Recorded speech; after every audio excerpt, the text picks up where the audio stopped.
নমস্কার বন্ধুরা, সুরালয় ডেলি ব্লগে আপনাদের সকলকে জানাই স্বাগত। এই ব্লগটাও আমার জন্মদিন উপলক্ষে, মানে আরও একটা সারপ্রাইজ। আগের ভিডিওতে দেখেছেন কীভাবে সুর আর লাইবাবু বাপি, দুই মামা আর মাসির সঙ্গে আমাকে রাত 12টার সময় সারপ্রাইজ দিয়েছিল। তো রাত্রে কেক কাটা হয়েছিল। তারপর বাপি অনেক দিন থেকেই বলেছিল যে আজকে সন্ধ্যাবেলায় আমাদের নিয়ে, মানে সুর, লয়, আমি, ওদের বাপি আর রবিন মামা, সোমা আন্টি আর মিশ্রি বুনিকে নিয়ে একটু খাওয়া দাওয়া করতে যাবে। মানে সেরকমই কথাবার্তা হচ্ছিল, কারণ অনেক দিন থেকে সুর আর লয়বাবুও বলছিল ভাবি চলো কোনো একটা রেস্টুরেন্টে খেয়ে আসি। তো সেই হিসেবেই আমরা আজকে বেরিয়েছি। আর আমার কোনো রকম ভিডিও করাও হয়নি, কারণ যাচ্ছি এমনি রেস্টুরেন্টে খাওয়া দাওয়া করতে, আর কি ভিডিও কত করবো বলুন। তো সেজন্য কোনো ভিডিও করিনি, কিন্তু রেস্টুরেন্টে আসার পর তো আমি আবার চমকে গেছি, কারণ এখানে আমার জন্য একটা বার্থডে পার্টির অ্যারেঞ্জমেন্ট করা হয়েছে। এখানে এতজন লোকজনকে বলা হয়েছে, অথচ আমি গুণাক করেও জানতাম না। এখানে ঢোকার সময় এক এক করে দেখছি আর চমকে যাচ্ছে, আরে এরা এখানে কি করছে। পরে বুঝতে পারলাম যে এগুলো সব আমার জন্যই করা হয়েছে। তো এদিকে আমার সাজ পোশাক কিন্তু একেবারেই পার্টি উপযোগী হয়নি, কারণ বর বাচ্চার সঙ্গে খাওয়া দাওয়া করতে যাচ্ছে, সেখানে কে আর কত সেজে যায় বলুন। তবু ওদের বাপি আমায় বলেছিল একটু ভালো করে সাজুগুজু করে যাবে, আমরা কিছু ছবি তুলবো। আর এসে তো আমার দেখে একটু মনটা খারাপ হয়ে গেল, যে আগে বললে আমি আর একটু সেজে গুজে আসতাম, কারণ সকলে এখানে কি সুন্দর পার্টি উপলক্ষে সাজগোজ করে এসেছে, সেখানে আমি একটা চুড়িদার পরে চলে এসেছি।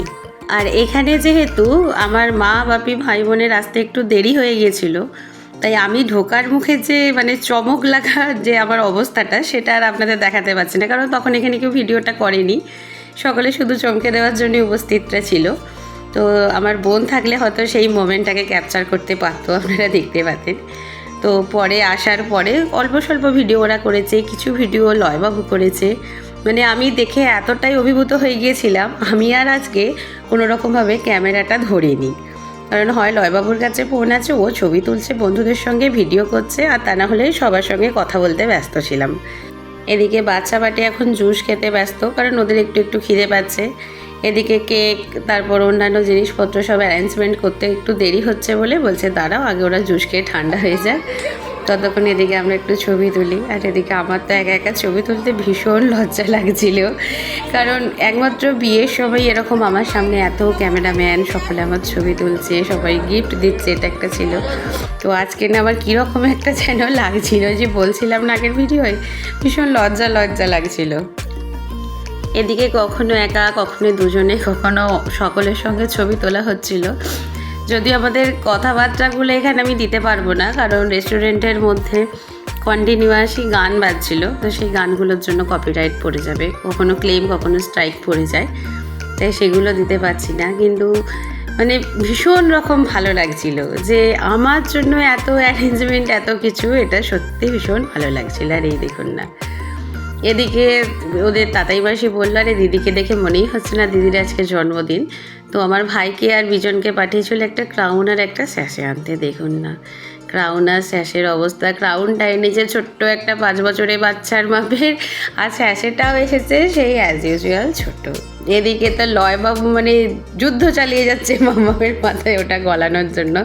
ওকে এত বলি এটা বাবা হবে না, কিন্তু না, ও এটাকেই পড়াবে, মানে দরকার হলে মাথা ফুটো করেই পড়াবে।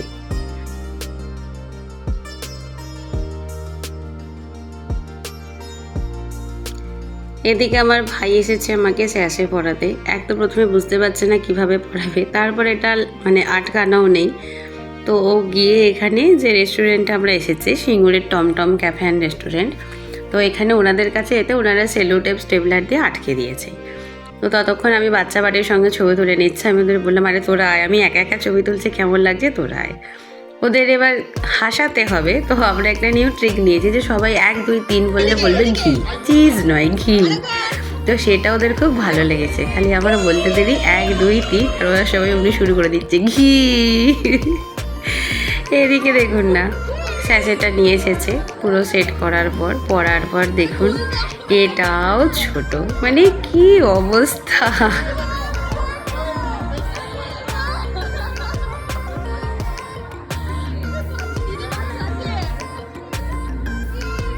এখানে সকলে মিলে গ্রুপ ছবি তোলা হচ্ছিল।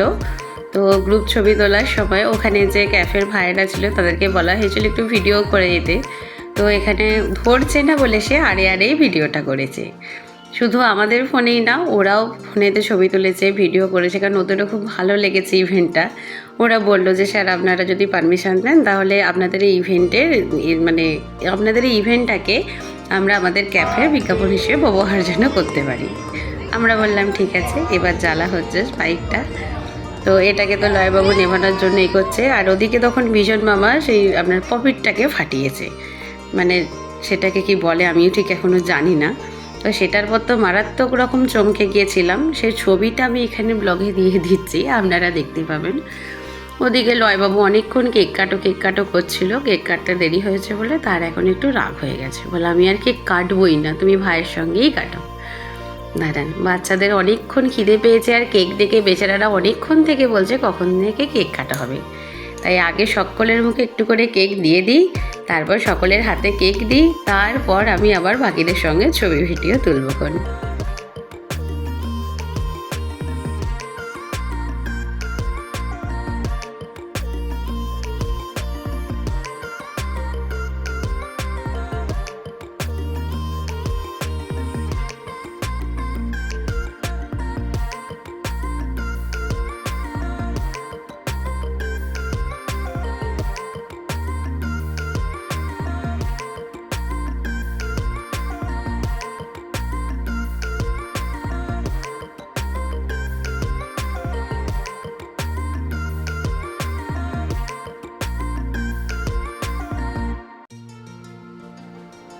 এদিকে মেজাজ একটু ভালো হয়েছে, ও তখন কেক খায়নি, তাই বাপি ওকে আবার নিয়ে এসেছে যে বাবু একটু কেক খাও।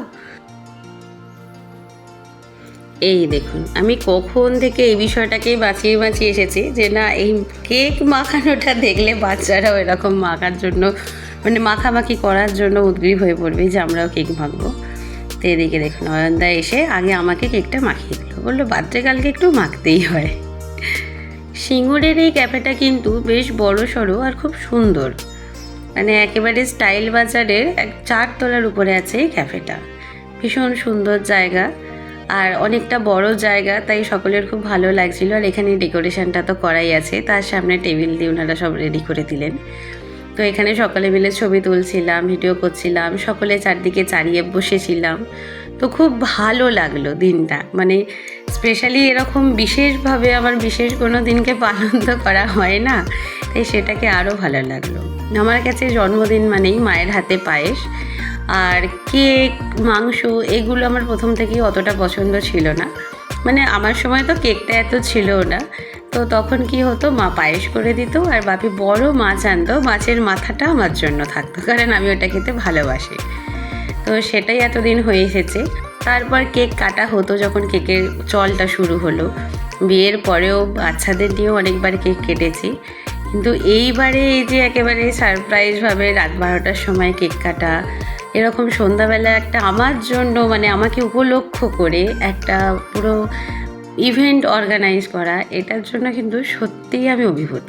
অবশ্যই পুরো ক্রেডিটটাই যাচ্ছে সুরালয় বাবুর বাপির উপরে, কারণ অনেক দিন ধরে প্ল্যানিং করে গেছে এই দিনটাকে আমার জন্য এত স্পেশাল করার জন্য।